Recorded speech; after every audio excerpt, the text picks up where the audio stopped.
નમસ્કાર મિત્રો. તો આજની આપણી આગળની નવી રેસીપી બનાવવા જઈ રહ્યા છે સરસ મજાના લીલાછમ ટીંડોળા બટાકાનું શાક. હા મિત્રો, ટીંડોળા બટાકાનું શાક. મિત્રો, ટીંડોળા બટાકાનું શાક બનાવવા માટે આપણે સૌપ્રથમ 250 ગ્રામ ટીંડોળા લીધા છે.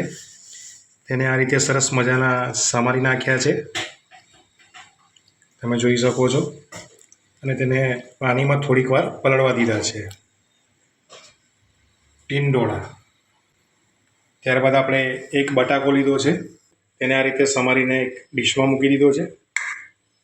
એના પછી આપણે લસણ લીધું છે, લસણને પણ સમારીને આ રીતે એક નાની વાડકીમાં કાઢી લીધું છે. અને સાથે છે લીલા 2 મરચાં, તેને પણ આપણે સમારીને આ રીતે એક ડીશમાં કાઢી નાખ્યા છે. અને સાથે છે 1 ચમચી રાઈ. તો ચાલો મિત્રો, ટીંડોળા બટાકાનું શાક કેવી રીતે બને છે તે પણ આગળ જોઈએ.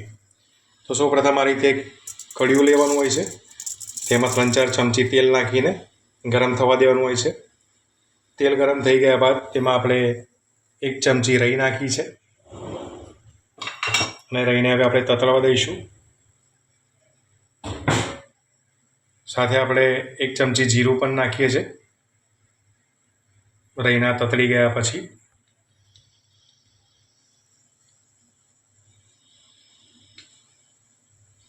તમે જોઈ રહ્યા છો મિત્રો, રાઈ તતળી ગઈ છે. હવે આપણે જીરું નાખ્યું છે.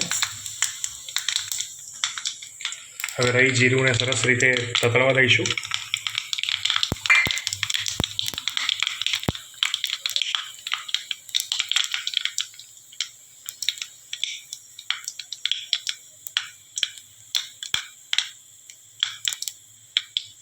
હવે આની અંદર આપણે સમારેલું લસણ નાખી દઈશું. હવે લસણને પણ બરાબર બફાવા દઈશું.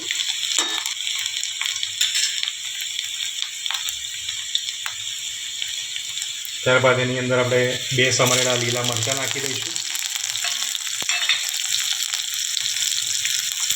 તેને પણ બરાબર બફાવા દઈશું.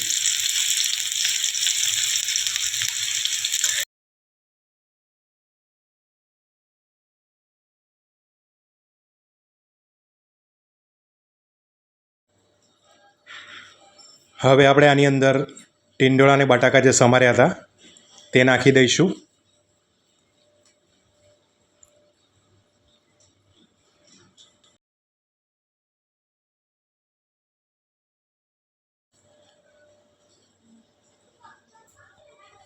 તેને બરાબર હલાવીને મિક્સ કરી દઈશું, જેથી તેલ બરાબર ટીંડોળા બટાકામાં ભળી જાય.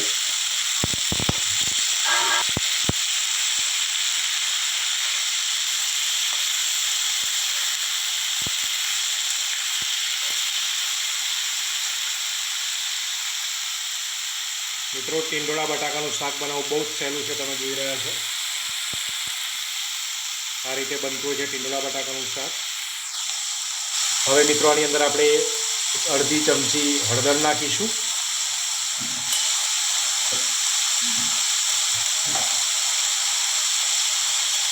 અને 1 ચમચી મરચું નાખીશું, મરચું પાવડર લાલ.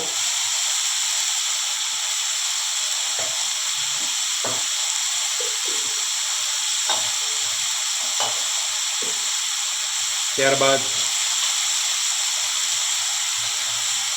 1 ચમચી જેટલું મીઠું નાખીશું. હવે આ બધું બરાબર મિક્સ કરી દઈશું, હલાવી દઈશું.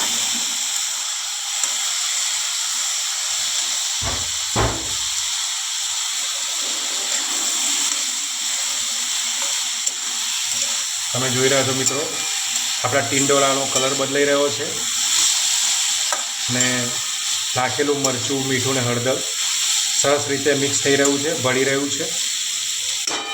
હવે આપણે આને થોડી વાર બફાવા દઈશું, થાળી ઢાંકી દઈશું. થાળી ઢાંક્યા બાદ મિત્રો આપણે 10 મિનિટ રાહ જોઈએ, જેથી આપણા અંદર નાખેલા બટાકા અને ટીંડોળા સરસ રીતે બફાઈ જાય.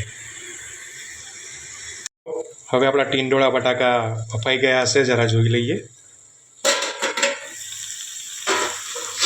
હા મિત્રો, આપણા ટીંડોળા બટાકાનું શાક તૈયાર છે.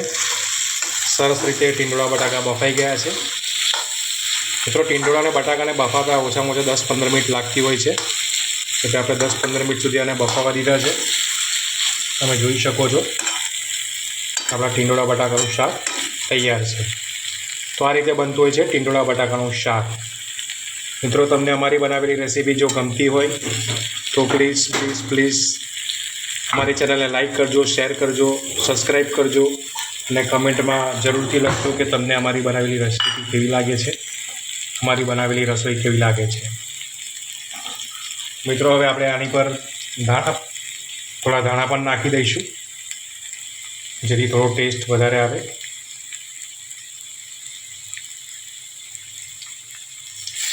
તો મિત્રો, તમે પણ ટીંડોળા બટાકાનું આ રીતે શાક બનાવવાનો પ્રયત્ન કરજો. બહુ જ સહેલો છે અને બહુ જલ્દી અને ઝડપી બની જાય છે ટીંડોળા બટાકાનું શાક. તો તૈયાર છે ટીંડોળા બટાકાનું શાક.